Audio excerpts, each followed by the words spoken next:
Today, we're following the intrepid Michael Atkinson, also known as Outback Mike, as he tackles the Herculean task of transforming a 6-ton log into a sleek, seaworthy canoe. Why? Because when you're a survival expert, you find joy in making life harder for yourself. Our story begins with a 16-foot, 4-ton behemoth of a Norfolk pine log. It's as if a giant decided to leave a toothpick in the woods. Before getting to the fun part, turning a log into something that won't sink, Michael has to remove the bark. He starts with a power saw to outline the cuts, followed by good old-fashioned axe work. This is where things get interesting. Enter the wood borers, tiny jerks who think Michael's log is a buffet. Their burrowing creates holes that weaken the wood, making it about as reliable as a paper straw in a milkshake.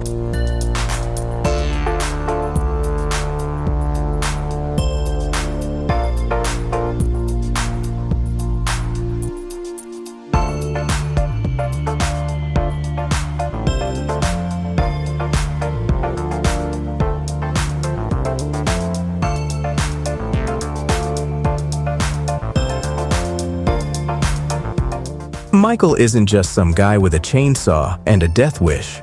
He's a seasoned adventurer with survival training from Norforce and has a penchant for taking inspiration from historical figures who lived dangerously, like James Morrill, a 19th century castaway who spent 42 days on a raft. Michael's plan? To channel his inner Morrill and embark on a 930-mile journey along Australia's coast in his homemade canoe.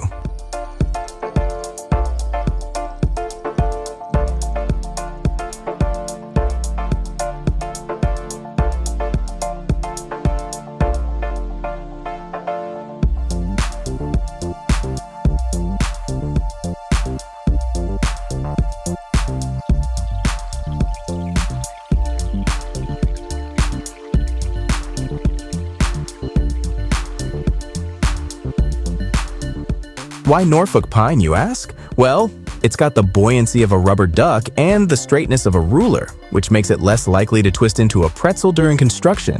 Plus, it's light enough to carry once you've hollowed it out, if by carry you mean pray it doesn't crush you.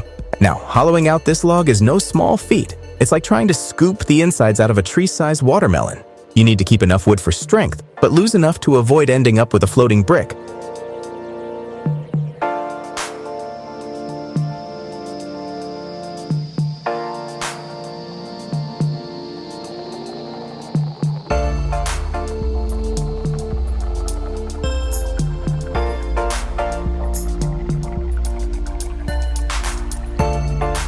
Michael's tool of choice for this is a bamboo measuring device because, naturally, nothing says precision engineering like bamboo.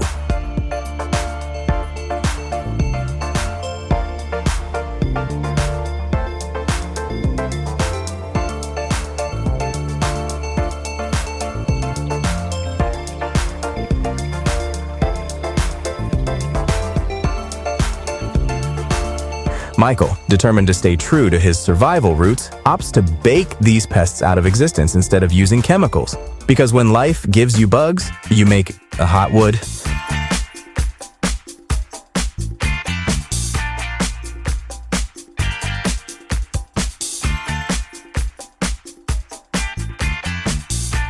Once the bugs are, hopefully baked to a crisp, it's time to shape the canoe.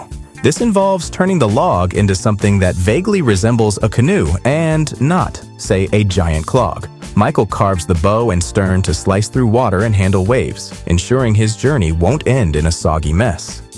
Michael needed to ensure that the walls of his canoe were evenly thick, a crucial detail for balance and durability. The hull's thickness varied, being thicker at the keel to withstand wear from shallow waters and potential groundings. Think of it like giving the canoe a sturdy spine, because nobody wants a canoe that folds under pressure.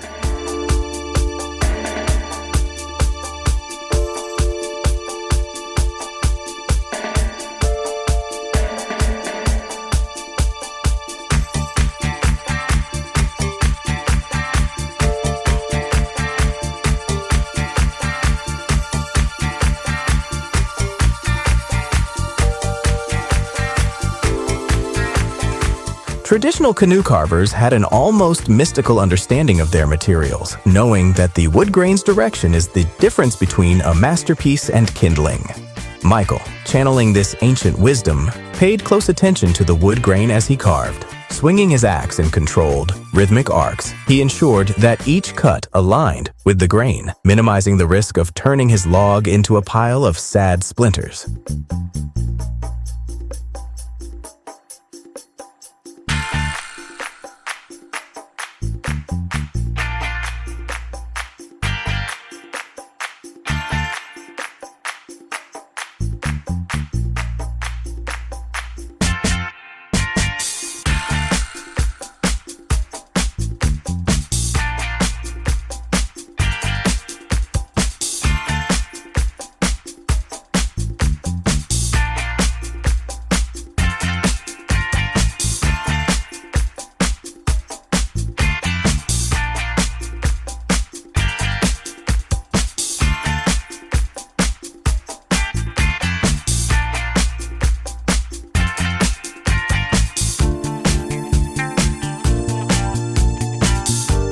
With the rough shape carved out, it was time for Michael to smooth the exterior.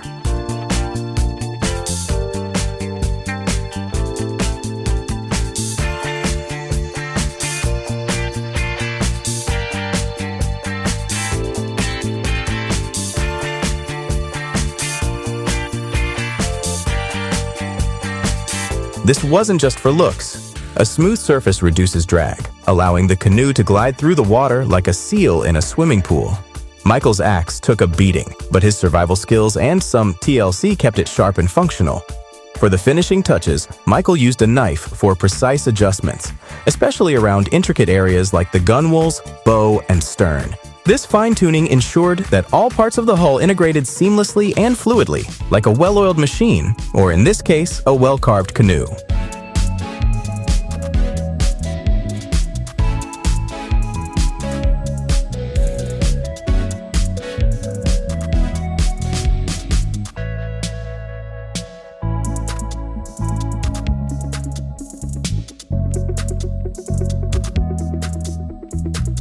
Even without standard measurements, Michael knew the importance of symmetry. An asymmetrical canoe would handle like a lopsided shopping cart. His keen eye and experience ensured that the forces of water resistance would be evenly distributed along both sides of the canoe. Michael needed to ensure his canoe didn't turn into a bulky bathtub with illusions of grandeur. Too much interior volume would kill its hydrodynamic efficiency, turning every paddle stroke into an exercise in futility.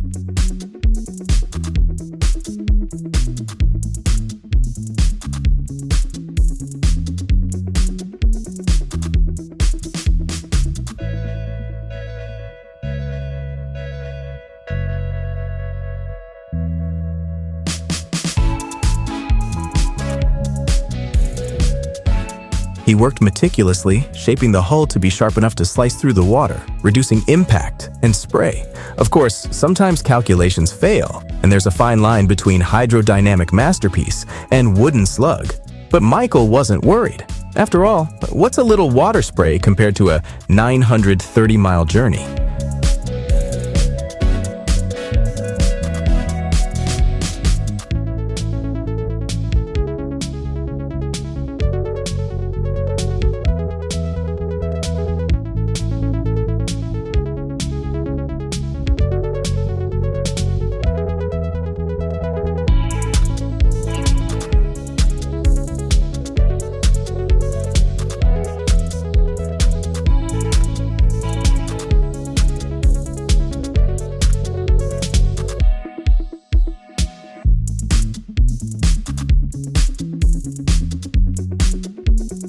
Next, Michael turned to an age-old secret: salt. Used for centuries to ward off mold and bacteria, salt water would be his ally in preserving the canoe. He applied it generously, ensuring that his creation wouldn't become a floating petri dish. Plus, it added a nice, rustic touch. Nothing says seaworthy, like a boat that smells like it's been brined for a family cookout. For the precision phase, Michael switched to smaller, sharper adzes, perfect for smoothing and shaping those tricky curves and corners where the hull meets the floor.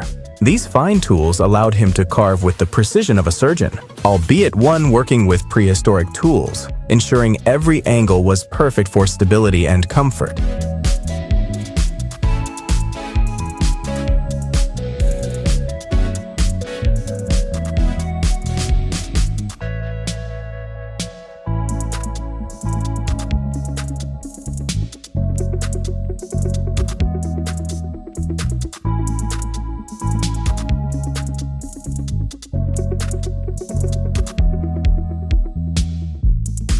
Cracks are the bane of any canoe builder's existence, and Michael was no exception.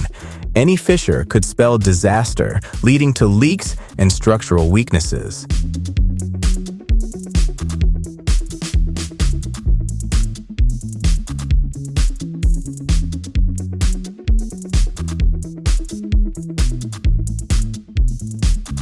With the precision of a ninja, he made clean cuts to prevent these cracks from spreading, reinforcing the inside structure to create a stable platform suitable for both paddling and the occasional nap.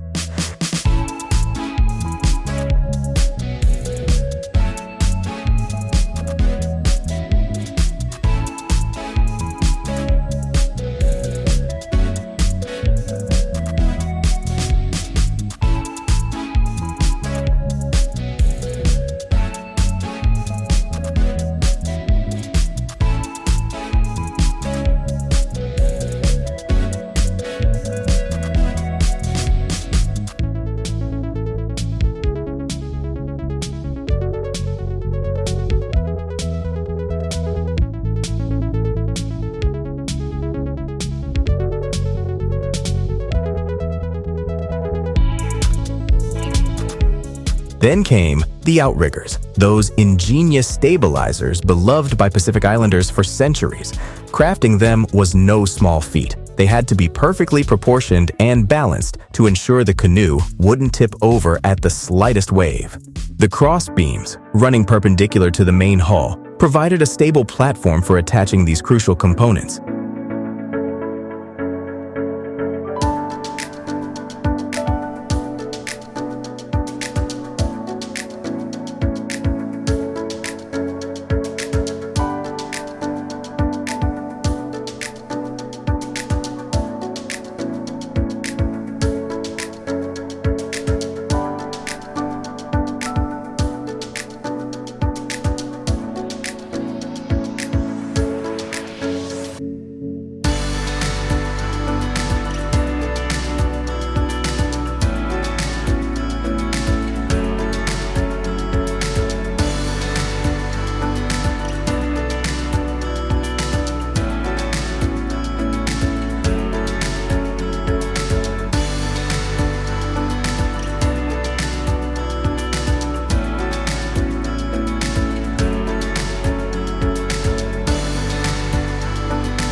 With bated breath and crossed fingers, Michael nudges the canoe into the water. As it turns out, it floats. Not only does it float, but it also moves like a dream. Triumphantly, Michael feels like a modern-day Noah, sans the animal menagerie.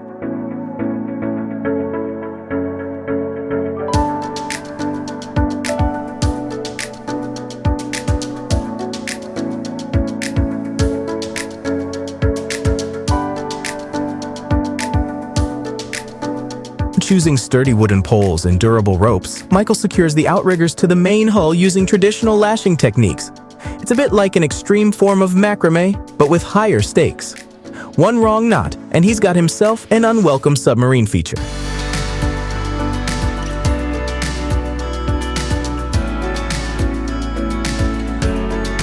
Next, Michael turns his attention to navigation and propulsion, a rudder for precise control and sails for harnessing the wind's power. He repurposes old sails, which need a bit of TLC before they're seaworthy. These sails are heavier than they look, making the task of mounting them akin to wrestling an ornery octopus. But with the mast in place, Michael can practically hear the wind whispering promises of swift journeys.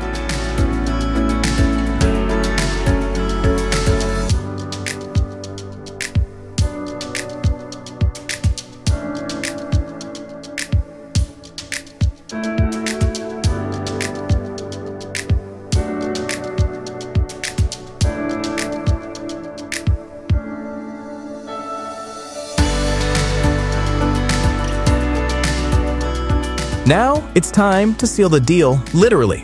Michael uses beeswax for waterproofing. Beeswax, nature's answer to duct tape, forms a protective barrier against moisture, preventing wood rot and decay.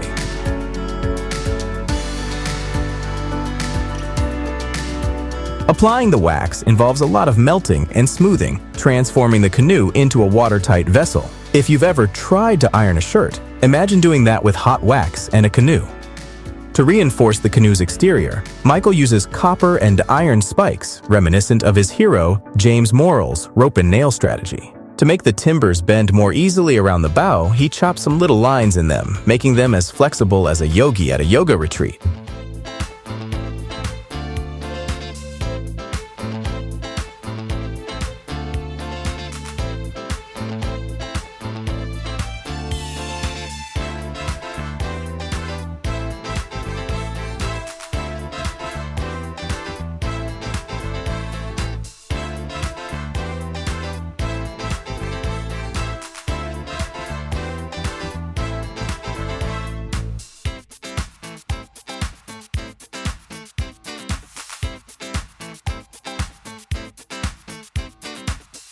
These reinforcements reduce drag and allow Michael to build storage compartments for water, food, and cameras.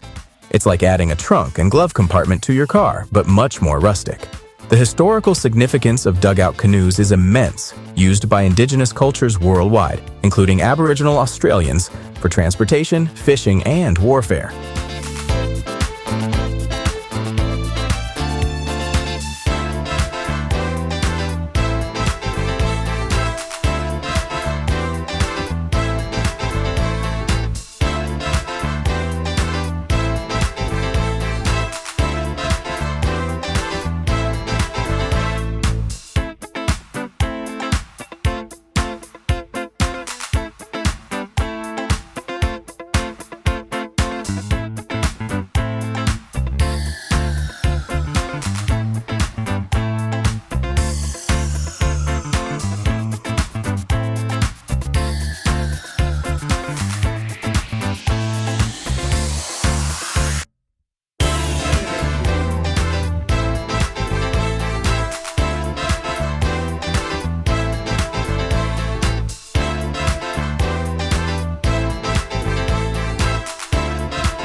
Michael's year-long project connects him deeply with these traditions, highlighting a sophisticated understanding of local resources and maritime engineering. As a final touch, Michael constructs a bamboo raft to serve as a platform for his canoe. This adaptability showcases his knowledge of maritime engineering and environmental stewardship. With the raft complete, Michael is ready to launch his canoe on the adventure of a lifetime.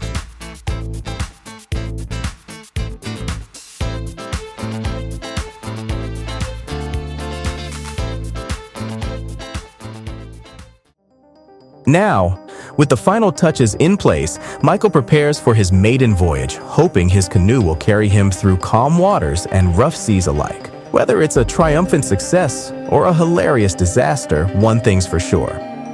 It's going to be an adventure.